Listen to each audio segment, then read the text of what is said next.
When we were first deciding how to monitor the Crystal Cove State Marine Conservation Area, we wanted to identify at least 3 components that we could track over time. We also wanted to make sure that we had a partner researcher at UC Irvine who could help us with each monitoring project so that we could be sure to have some expert help. Our first monitoring project, which you probably talked about yourselves, involves studying the fish populations. It's hard to count individual fish because they keep moving around. But we realized we could send underwater cameras on a vertical transect of the kelp forest, and then track the different species that we were seeing over time. This would help us see how the biodiversity of our fish populations were changing over time. Our second monitoring project involves studying plankton. Most plankton are microscopic, but they play a really important role in the marine food web.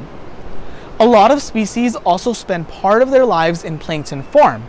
So by identifying what plankton species were present in the Crystal Cove State Marine Conservation Area over time, we might be able to notice some trends or identify unexpected species before we saw them as adults. And finally, our third monitoring project involves monitoring the water quality in the Crystal Cove State Marine Conservation Area. A lot of human impacts on the marine ecosystem, like ocean acidification, warming ocean conditions, and phytoplankton blooms, can affect things like the pH, the temperature, and dissolved oxygen of the water.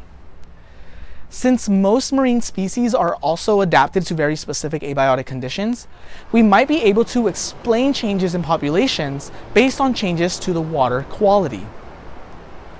These are the 3 monitoring projects that you and your fellow researchers will be able to help us collect data for during the MPA exploration project.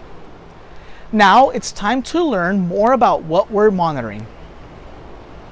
To do so, we're going to ask you to break your research team down into one of these 3 specialties. First, you want to split one person up to fish, one for plankton, and one for water quality. This is pretty common in science practice, where most research teams include scientists who specialize in different areas.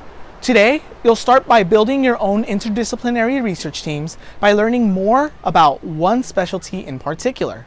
When you join us on an MPA exploration, whether you do so virtually from your home or you actually come out on the water with us, you'll help to collect data for your specialized research project. Go ahead and move on to the next slide to decide how you want to break up your research team. Then, start learning more about our 3 monitoring projects.